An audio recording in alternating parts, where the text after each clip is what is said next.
مرحبا غوار. اخي تحسين، صار لك زمان هون؟ صار لي من 12 تمام، انت متاخر ربع ساعه. شو بدي اعمل لهي السيارة؟ هلكتني قد ما عم تقطش، كل يوم والتاني عند المصلح. واخي ابو عنتر ماله بالعاده يتاخر.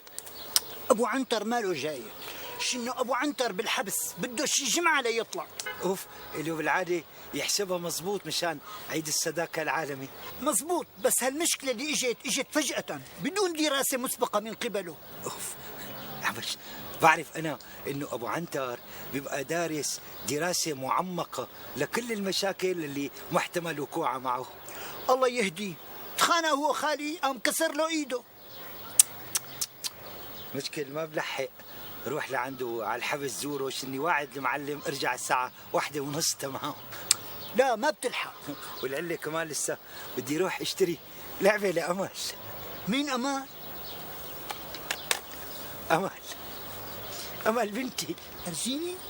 شحاكه، شوف شو حلوه. حبيبتي حلوة ما بها شي.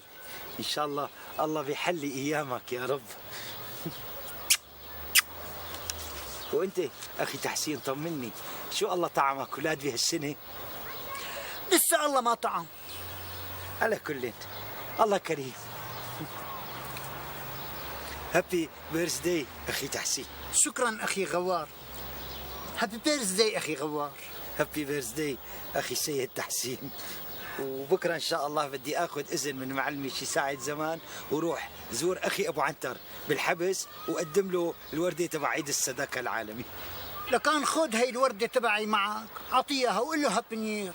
شنو انا بكره واعد الميكانيسيان، انا صاير شغلي لفوق راسي بعد ما صار المحل الي، بعد ما تفاككنا انا وخالي. اساسا انا ما كنت جاي لهون، لانه ثانيا شغلي لفوق راسي، ولانه اولا ابو عنتر مو هون، وبعدين يعني انا بصراحه قلت لحالي مو محرزه اجي مشانك. اما سمعت لك الا صوت عيد الصداقه عم يقلي لا يا تحسين لا. انا بعرف انه مشاغلك كبيره، لكن يعني لانه رح لك 5 دقايق مشان اخوك غوار، انت جيت. على كل حال الله يعزك اكثر واكثر يا اخي تحسين. ما بعرف يعني بايش بدي كافيك مشان الوظيفه اللي دبرت لنا اياها عند البيك يعني. ما حتقدر تكافيني، فاخصمها وقول لي شكرا. شكرا. عفوا، يلا خاطرك.